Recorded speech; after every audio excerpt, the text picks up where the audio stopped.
ಬೆಳಗ್ಗೆನೆ ಏನಕ್ಕೆ ಬರೋಕ್ಕೆ ಹೇಳಿದ್ರು sir? Hi Virat. Hi sir. Sir ಇದೇ ನನಗೂ ರಾಯಲ್ ಟಿ ಶರ್ಟ್ ಹಾಕೊಂಬರೋಕೆ ಹೇಳಿ ನೀವು ಅದೇ ಹಾಕೊಂಬಂದಿದ್ದೀರಾ, ಏನು ವಿಷಯ ಸರ್? ಬನ್ನಿ ಹೇಳ್ತೀನಿ. ಸರ್ ಬನ್ನಿ ನಾನು ಡ್ರೈವ್ ಮಾಡ್ತೀನಿ. ಬನ್ನಿ ಸರ್, ನೀವು ಆರಾಮಾಗಿ ಕೂತ್ಕೊಳ್ಳಿ ಸರ್, ನಾನು ಡ್ರೈವ್ ಮಾಡ್ತೀನಿ. ಪರವಾಗಿಲ್ಲ, ಬನ್ನಿ ವಿರಾಟ್, ನಾನು ಡ್ರೈವ್ ಮಾಡ್ತೀನಿ. ಏನು ವಿರಾಟ್, ತುಂಬ ಖುಷಿಯಾಗಿದ್ದೀರಾ? ಸರ್ ಅದು ದರ್ಶನ್ ಸರ್ಗೂ ನೀವೇ ಸಾರುತ್ತೆ, ಈಗ ನನಗೂ ನೀವೇ ಸಾರುತ್ತೆ. ನೋಡಿ ಹಣೆ ಬರ ನಿಮ್ಮ ಮನೇಲೂ ಬರ್ತಿದ್ದೆ ದಿನಕ ಡೈರೆಕ್ಷನ್ ಮಾಡ್ಬೇಕು ನಿಮ್ದು ಸೆಕೆಂಡ್ ಸಿನಿಮಾ ಅಂತ. ಸರ್ ಅದು ಸರಿ, ಇವತ್ತು ಬೆಳಗ್ಗೆನೆ ಬರೋಕ್ಕೆ ಹೇಳಿದ್ರಿ ಆ್ಯಂಡ್ ಸೇಮ್ ಟಿ ಶರ್ಟ್ ಹಾಕಿದ್ದೀವಿ. ಎಲ್ಲೋಗ್ತಾ ಇದೀವಿ ಸರ್? ಏನಿಲ್ಲ, ಆ್ಯಕ್ಚುಲಿ ಜಯಣ್ಣ ನನ್ನ ಹತ್ರ ಹೇಳ್ತಾ ಇದ್ರು, ಏನಪ್ಪ ಸಿನಿಮಾ ಫಿನಿಶ್ ಆಯಿತು, ಇನ್ನೂ ನಮ್ಮ ಸಿನಿಮಾದು ಪ್ರಮೋಷನ್ಸ್ ಎಲ್ಲ ಏನು ಸ್ಟಾರ್ಟೇ ಮಾಡಿಲ್ಲ ನೀನು ಹಂಗೆ ಹಿಂಗೆ ಅಂತ. ನಾನು ಫಿನಿಶಿಂಗ್ ಸ್ಟೇಜಲ್ಲಿ ಪೋಸ್ಟ್ ಪ್ರೊಡಕ್ಷನ್ ವರ್ಕಲ್ಲಿ ತುಂಬ ಬ್ಯುಸಿ ಇದೆ. ಇವತ್ತು ಆ್ಯಕ್ಚುಲಿ ಎಲ್ಲ ಟೆಕ್ನಿಷಿಯನ್ಸು ಸ್ವಲ್ಪ ರಜಾ ಇದ್ದರು ಆ್ಯಂಡ್ ನಾನು ಫ್ರೀ ಇದ್ದೆ. ಸರಿ ಆಯಿತು, ಒಂದು ಹಂಗೇನೆ ರಾಯಲ್ ಬಗ್ಗೆನೂ ಒಂಚೂರು ಮಾತಾಡಿಕೊಂಡು ಇಲ್ಲಿಂದ ಶುರು ಮಾಡೋಣ ನಮ್ಮ ಪ್ರಮೋಷನ್ನು ನಮ್ಮ ಸಿನಿಮಾದು ಅಂತ ಅಂದ್ಕೊಂಡು ನಿಮ್ಮನ್ನು ಕರೆದಿದ್ದು.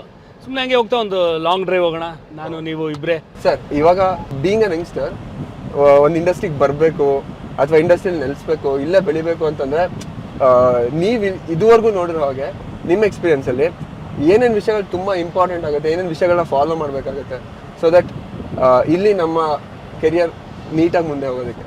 ಏನಿಲ್ಲ ವಿರಾಟ್, ಫಸ್ಟು ಬೇಕಾಗಿರೋದು ಡೆಡಿಕೇಶನ್ ಆ್ಯಂಡ್ ಆನೆಸ್ಟಿ. ನಿಮ್ಮ ಕೆಲಸಕ್ಕೆ ನೀವು ಎಷ್ಟು ಆನೆಸ್ಟಿ ತೋರಿಸ್ತೀರಾ ಆ ಕೆಲಸ ನಿಮ್ಗೆ ಅಷ್ಟು ಮೇಲೆ ಕರ್ಕೊಂಡು ಹೋಗುತ್ತೆ. ಇವತ್ತು ನಾನಾಗಿರ್ಬೋದು, ದರ್ಶನ್ ಆಗಿರ್ಬೋದು, ಏನು ಇವತ್ತು ಇದ್ದೀವಿ ಈ ಲೆವೆಲ್ಗೆ ಬರೋದಕ್ಕೆ ಕಾರಣನೇ ಅವೆರಡು. ವಿರಾಟ್, ನಿಮ್ಮದು ಫಸ್ಟ್ ಸಿನಿಮಾ ಕಿಸ್ ಅಲ್ವಾ? ಹ್ಞೂ ಸರ್, ನಿಮ್ಮ ಫಸ್ಟ್ ಸಿನಿಮಾ ಜೊತೆಲಿ ಅಂತ ನನಗೆ ಗೊತ್ತು, ಬಟ್ ನಾನು ಆ ಕ್ವೆಶನ್ ಕೇಳಲ್ಲ ಸರ್. ನಾನು ಕ್ವೆಶನ್ ಕೇಳ್ತೀನಿ, ಆನೆಸ್ಟಾಗಿ ಆನ್ಸರ್ ಹೇಳಬೇಕು. ಕೇಳಿ. ನಿಮ್ಮ ಫಸ್ಟ್ ಕಿಸ್ ಯಾವುದು ಸರ್? ಫಸ್ಟ್ ಕಿಸ್ಸು ಪರವಾಗಿಲ್ಲ ಹೇಳಿ ಸರ್. ಇಲ್ಲ ನನ್ನ ವೈಫ್ ಜೊತೆಲೇ ಸರ್. ನಿಜ ಇಲ್ಲ ವಿರಾಟ್, ನಿಜವಾಗ್ಲೂ ನನಗೆ ಅಂದರೆ ನಮ್ಮ ತಂದೆ ನಾನು ಸೆಕೆಂಡ್ ಇಯರ್ PUC ಇದ್ದಾಗ ತೀರ್ಕೊಂಡಿದ್ದು.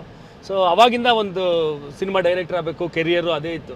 ಸೊ ಲವ್ ಮಾಡೋ ಸಿಚುವೇಶನೇ ಬಂದಿಲ್ಲ ನನಗೆ. ನಿಜ ಲವ್ ಮಾಡಿಲ್ಲ ಸರ್ ಕಾಲೇಜ್ ಲೈಫಲ್ಲಿ? ಸೀರಿಯಸ್ಲಿ ಇಲ್ಲ. ಕ್ರಶ್ ಇದ್ವು ಅಂದರೆ ಸ್ಕೂಲ್ ಟೈಮಲ್ಲಿ ಒಂದು ಕ್ರಶ್ ಇತ್ತು.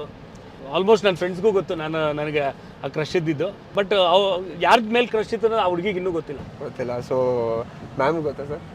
ಇಲ್ಲ, ಅವಳಿಗೂ ಗೊತ್ತಿಲ್ಲ. ಸೊ ಹಂಗಾರೆ ಕಿಸ್ ಆಗಿಲ್ಲಲ್ಲ ಸರ್ ನಿಮಗೆ? ಇಲ್ಲ, ಖಂಡಿತ ಇಲ್ಲ. ಪಕ್ಕಾ 100% ಸರ್. ಬಟ್ ನನಗೆ ಗೊತ್ತು ನಿಮ್ಮ ಫಸ್ಟ್ ಕಿಸ್ ಯಾವಾಗ ಆಯಿತು, ಯಾರ ಜೊತೆ ಆಯಿತು ಅಂತ ನನಗೆ 100% ಗೊತ್ತು. ಸೊ ನಿಜ ಹೇಳ್ಬಿಡಿ ಸರ್. ನಿಮಗೆ ಗೊತ್ತಾ? ಹಾಂ. ವಿರಾಟ್, ನಿಮ್ಗಿಂತ ನಾನು 15 ವರ್ಷ ದೊಡ್ಡವನು.